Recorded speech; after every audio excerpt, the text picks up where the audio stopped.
भारत में चल रही G20 बैठक अब समाप्त हो चुकी है और ये बैठक पूरी दुनिया के लिए सफल रही है। लेकिन भारत के नजरिए से देखें तो इसमें भारत ने न सिर्फ पाकिस्तान बल्कि चीन को भी इनडायरेक्ट वे में टैकल करने की कोशिश की है और न सिर्फ कोशिश की है बल्कि भारत को इसमें सफलता भी मिली है। लेकिन कैसे, चलिए जानते हैं। नमस्कार, मैं हूं प्रेरणा सागर और आप देख रहे हैं द वोकल न्यूज। इस बार भारत में हो रही G20 बैठक में दुनिया ने जहां एक और भारत की खातिरदारी और मेहमान नवाजी का बेहतरीन नमूना देखा, तो वहीं भारत ने अपनी बेहतरीन कूटनीति का भी प्रदर्शन किया।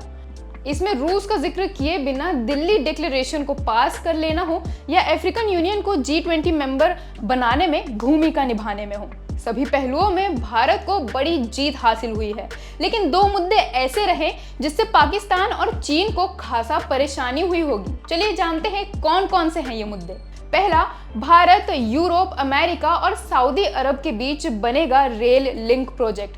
चीन की एक वेल नोन और विवादित योजना है जिसका नाम है बेल्ट एंड रोड इनिशिएटिव। अब इस इनिशिएटिव के जरिए चीन दुनिया भर को जोड़ने और व्यापार को सुगम बनाने की बात करता है, लेकिन इस योजना की आड़ में वो कई देशों की जमीनों पर कब्जा करता है और कर्ज देकर उन्हें गुलाम भी बना रहा है।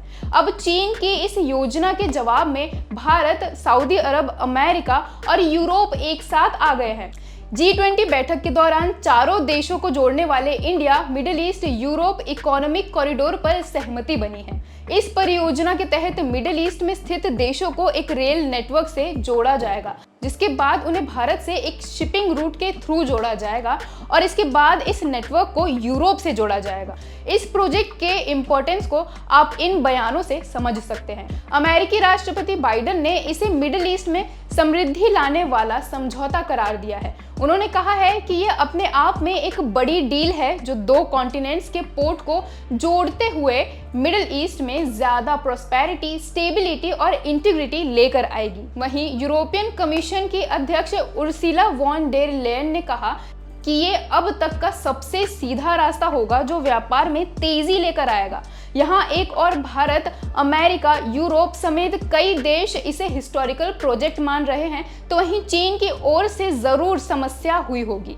भले ही अभी चीन की ओर से इस पर कुछ ना कहा गया हो, लेकिन कुछ दिनों बाद हमें चीन की परेशानी उसके बयानों में जरूर समझ आ जाएगी। अब बात करते हैं पाकिस्तान की। G20 बैठक में साझा डिक्लेरेशन में आतंकवाद पर भी कड़ा प्रहार किया गया। इसमें आतंकवाद के सभी स्वरूपों की कड़ी निंदा की गई। ये बात प्रधानमंत्री नरेंद्र मोदी कई बार दुनिया के कई मंचों पर दोहरा चुके हैं। उन्होंने कई बार कहा है कि हमें आतंकवाद को गुड टेररिज्म और बैड टेररिज्म में नहीं बांटना चाहिए। हम सभी जानते हैं कि पाकिस्तान आतंकवाद का कितना बड़ा पनाहगाह रहा है।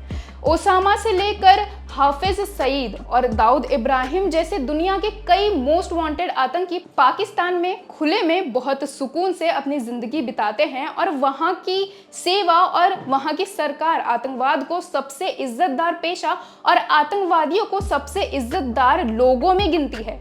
ऐसे में जब G20 जैसे महत्वपूर्ण ग्लोबल प्लेटफॉर्म पर आतंकवाद की निंदा होगी तो पाकिस्तान को मिर्ची लगनी तो स्वाभाविक है। ऐसे ही और वीडियोस के लिए देखते रहिए द वोकल न्यूज।